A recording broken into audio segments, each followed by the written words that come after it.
자원 외교였는지 자원 개발을 빙자한 혈세 퍼주기였는지 구분이 잘 가질 않습니다.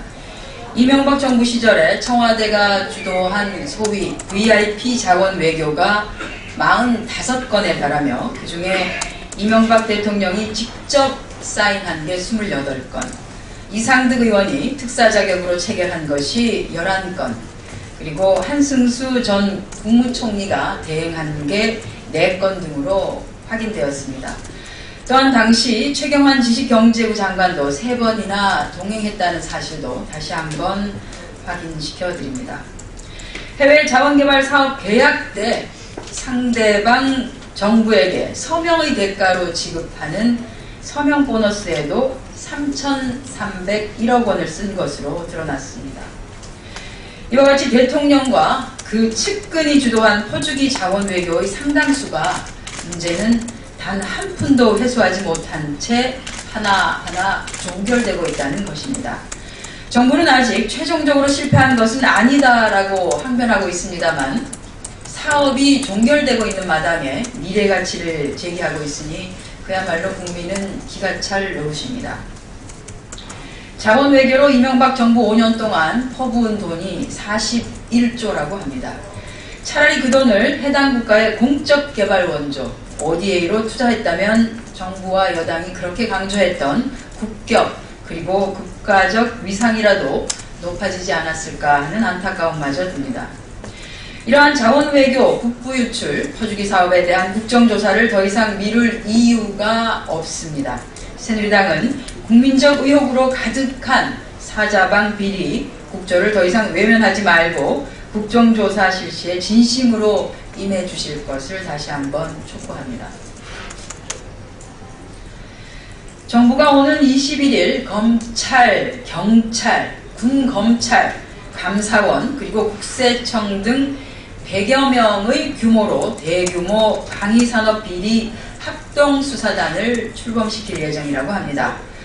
과거에 이렇게 시작만 요란하고 끝은 흐지부지했던 합동수사단의 전철을 밟는 것은 아닌가 하고 걱정이 우선 앞섭니다. 이명박 정부 때부터 방산비리는 척결되어야 할 대표적인 사회악으로 지목되어 왔습니다. 이에 방위산업체에 대해서 국정원과 검찰, 기무사, 경찰까지 나서서 특별감사다, 원가 검증이다, 심지어는 방산업체 임원진에 대한 감시와 미행까지 진행되었었습니다.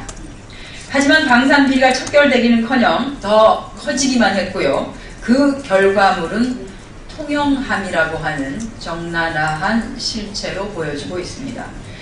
지금까지 드러난 방산비리라는 것을 자세히 따져보면 국내 방산업체와 관련된 비리도 큰 문제입니다만 군 출신의 무기 중개상이 해외 업체와 짜고 기밀을 유출하거나 가격을 터무니없이 부풀려서 무기를 도입하게 하는 경우가 더 심각한 문제로 드러났습니다.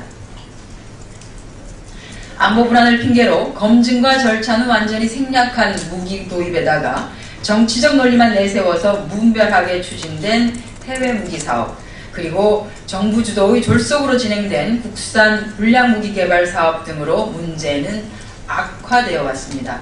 이 같은 정치적 함수를 가진 그리고 정권의 정책 결정과 연관된 방위산업 비리를 과연 정부 주도의 방산비리 합동수사단에서 진상이라도 제대로 규명할 수 있을지 의심스럽습니다.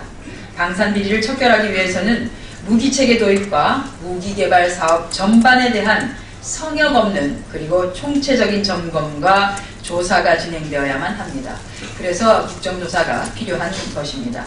새정치민주연합은 대한민국 안보를 해치는 이와 같은 방산비리에 대한 국정조사를 통해서 대한민국 군의 무기체계 도입과 개발 과정에 대해 조사를 실시하고 근본적인 구조개혁을 만들어 나가겠다는 말씀을 드립니다. 22조 혈세를 쏟아부어서 처치곤란이 되어버린 4대강 사업이 국회 예산심의에 있어서도 골칫거리가 되고 있습니다. 낭비성 예산이 분명한 4대강 예산 수천억 원을 삭감하자니 다른 하천정비 예산들과 뒤엉켜 있어서 분간을 해내기도 쉽지 않습니다. 이것이 정부의 작전인가 봅니다. 4대강이 관리가 안 되어 흉물로 방치될 것이라는 걱정도 있고요.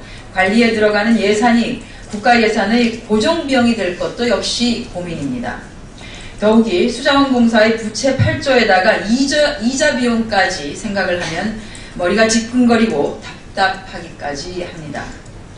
그런데 며칠 전 이명박 대통령은 정책적으로는 문제가 없다고 말씀하셨습니다. 국정조사를 피하기 위한 명분 쌓기로 보입니다만 뻔뻔함의 끝판왕을 자처하는 행태가 아닐 수 없습니다. 4대강 사업의 뒤처리가 국가와 그리고 국민의 부담으로 그대로 돌아오고 있는데 사업의 주체였던 사람들은 책임을 발뺌하기에만 바쁩니다. 새정치민주연합은 4대강 사업이 더 이상 국민의 부담이 되지 않도록 뒤처리를 위한 핵심 예산을 중점적으로 삭감할 예정입니다. 더불어 22조 원의 혈세 낭비도 모자라서 매년 수질관리비 수천억 원의 유지관리비를 낭비하고 있는 4대강 사업은 국정조사를 통해 철저한 진상규명 그리고 책임자 처벌이 이루어져야 할 것입니다. 박근혜 정부와 새누리당 역시 4대강의 재앙을 무책임으로 방관하지 말고 조속히 국정조사에 동참할 것을 촉구합니다. 네, 오늘 비대위 의결사항 하나 전달해 드리도록 하겠습니다. 당대표 및 최고위원 선출을 위한 전국 대의원 대회 일정이 확정되었습니다. 2015년 2월 8일 일요일입니다. 장소는 올림픽 체조 경기장에서 예정된 것으로 오늘 비대위에서 의결했음을 알려드립니다. 네, 이상 오전 현안 브리핑 마치겠습니다.